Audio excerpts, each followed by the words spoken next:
Hi, I'm Stacy Hyde and I'm back with another episode of Better Financial Health in 15 minutes or less.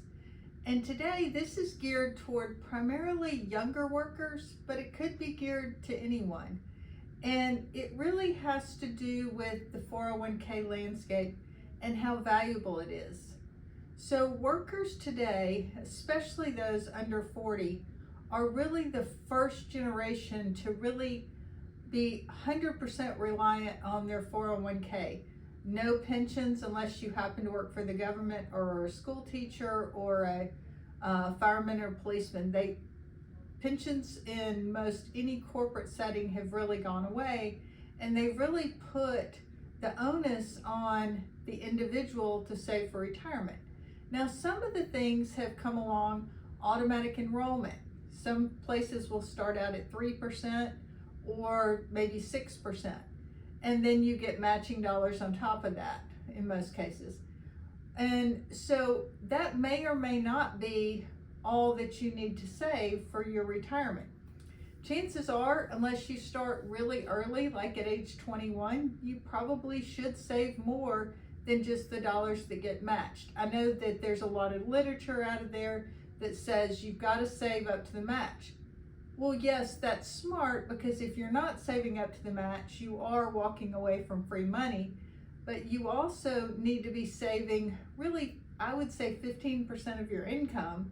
And so if you're putting in 6 and your employer's putting in 3.5, you're getting 9.5. Well, you still need to save that other 5.5% to make sure you have enough. And the key thing is that we see happen a lot is people are more mobile than they ever were before. The good news is vesting schedule. And what vesting means is, when does the company's money become your money? And if you are someone who changes jobs a lot, you may have contributed, gotten some match, but maybe you had to stay for 3 years to be entitled to that match. And if you didn't stay 3 years, you didn't get that free money. It reverted back to the company. So it's important to pay attention to those timelines. And then the other thing that can catch you is, say you worked somewhere for 3 years, but times were tight, you couldn't put a lot of money in, and it was only $4,000. And so you were automatically cashed out of that money. So instead of that money growing from the time you're 24 to the time you're 65 and being worth $50,000 or more, you cashed out and got $4,000, had to pay taxes plus a 10% penalty on it. So it's not there to help you in your retirement. So those are 2 key things to pay attention to. The vesting schedule, when does the employer money become your money? And don't leave your 401k behind. It takes a few minutes. You've got to log into your old 401k, figure out, request a check payable to your new 401k, and roll that in there. Also pay attention to the investment options. Most plans these days offer a target date fund, and there's some really great ones out there from some big mutual fund companies, or they may be specially managed, but some of them, they could do better. And if you should go and spend a few minutes, if you've got a parent or a family friend who does this kind of stuff, have them look at it for you.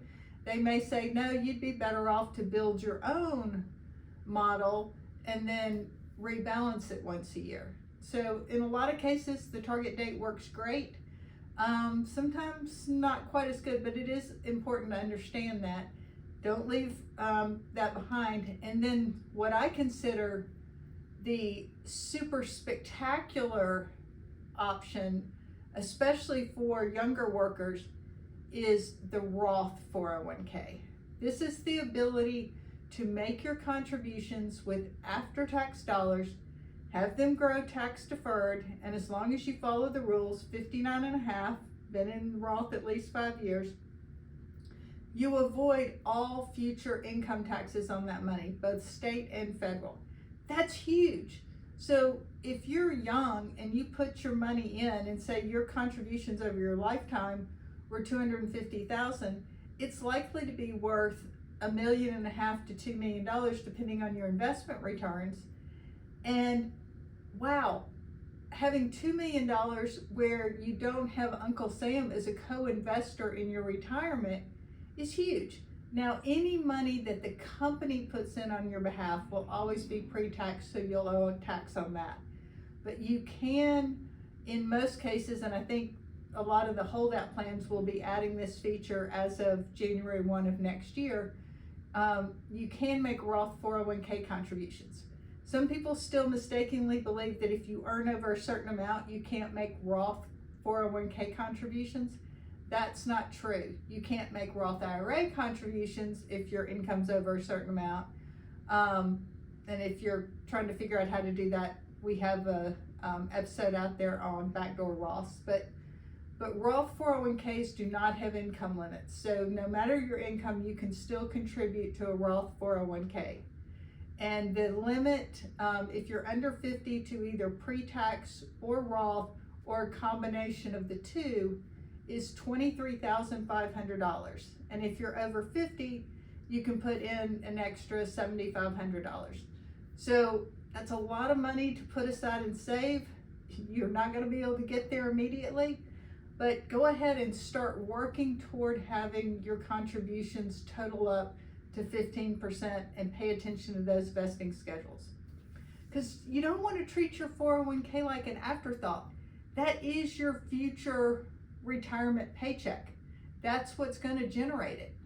So it's important that you take some time and pay attention to it. So that's all for today's Better Financial Health in 15 minutes or less. And if you enjoyed this, please share it with a friend who maybe needs to pay a little more attention to their 401k.